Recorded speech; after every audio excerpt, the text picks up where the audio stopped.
నమస్తే. ఎలా ఉన్నారు? బాగున్నారా? నేను మీ పద్మజ. ఈ రోజు నేను మీకు ఈ వీడియోలో అప్పటికప్పుడు చేసుకునే కమ్మనైన మామిడికాయ రోటి పచ్చడి రెసిపీని చూపిస్తాను. మామిడికాయల సీజన్ వచ్చేసింది కాబట్టి మామిడికాయలతోటి రకరకాల పచ్చళ్ళు చేసుకుంటాం కదా.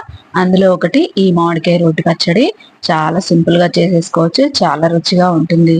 అన్నంతో పాటు దోశల్లోకి అయితే ఇంకా చాలా బాగుంటుంది. అప్పటికప్పుడు చేసుకునే ఈ మామిడికాయ రోటి పచ్చడిని ఎలా తయారు చేసుకోవాలో ఇప్పుడు మనం చూద్దాము. ముందుగా ఒక పచ్చి మామిడికాయని తీసుకుందాము. ఇది వెయిట్ లో వచ్చేసి 300 గ్రాములు ఉందండి. దీన్ని శుభ్రంగా కడిగేసుకొని ఇలా పెద్ద ముక్కలుగా కట్ చేసుకోవాలి. ఇప్పుడు ఈ ముక్కల్ని కొలుచుకుందాము. నాకైతే ఇది 1.5 కప్పుల దాకా వచ్చాయండి ఈ ముక్కలు.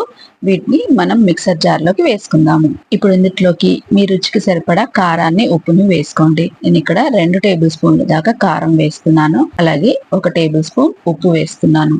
ఇప్పుడు వీటిని మనం గ్రైండ్ చేసుకోవాలి. ఒకేసారి తిప్పేయకుండా పల్స్ మోడ్ లో గ్రైండ్ చేసుకోండి. చూడండి, ఇలా కచ్చా పచ్చాగా గ్రైండ్ చేసుకోవాలి. ఇలా చేస్తే మనకు అచ్చంగా రోట్లో రుబ్బినట్టే వస్తుంది. ఇప్పుడు మనం ఇందులోకి ఒక 10 వెల్లుల్లిపాయ రెబ్బల్ని వేసుకోవాలి. పొట్టు తీయకపోయినా పర్లేదండి. వీటిని వేసిన తర్వాత ఒక్కసారి పల్స్ మోడ్ లో తిప్పితే సరిపోతుంది. చూడండి, ఇక్కడ నేను చూపిస్తున్నట్టుగా. మీ దగ్గర రోల్ ఉంటే కనుక రోట్లో రుబ్బుకోండి. నాకు రోల్ అవైలబుల్ లేదు కాబట్టి నేను మిక్సీలో వేస్తున్నాను. ఇప్పుడు ఒకసారి మీరు ఉప్పు కారం చెక్ చేసుకోండి. మామిడికాయ పులుపుని బట్టి ఉప్పుని కారాన్ని అడ్జస్ట్ చేసుకోండి. ఇప్పుడు ఈ పచ్చడికి మనం తాలింపు పెట్టుకుందాము.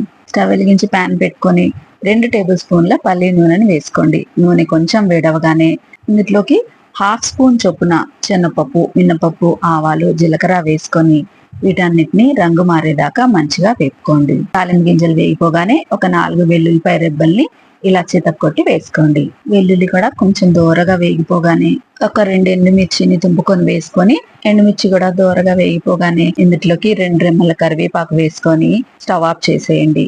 ఆ వేడికి కరివేపాకు వేగిపోతుంది. ఇలా తాలింపంతా చక్కగా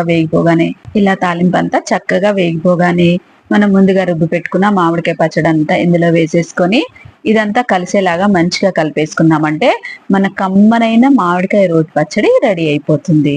నేనైతే ఇందులో ఇంగు వేయలేదండి. మీకు ఇష్టమైతే గనక ఇంగు కూడా వేసుకొని కలిపేసుకోండి. చూసారు కదండి, మామిడికాయ రోటి పచ్చడి చేసుకోవడం ఎంత ఈజీయో. అప్పటికప్పుడు చేసుకునే ఈ కమ్మనైన మామిడికాయ రోటి పచ్చడి రెసిపీని మీరు ఇంట్లో ఒకసారి తప్పకుండా ట్రై చేయండి. అన్నంతో పాటు దోశల్లోకి అలాగే చపాతీల్లోకి కూడా ఈ పచ్చడి చాలా బాగుంటుంది. చూసారు కదండి, అప్పటికప్పుడు 10 నిమిషాల్లో చేసుకునే కమ్మనైన మామిడికాయ రోటి పచ్చడి రెసిపీని.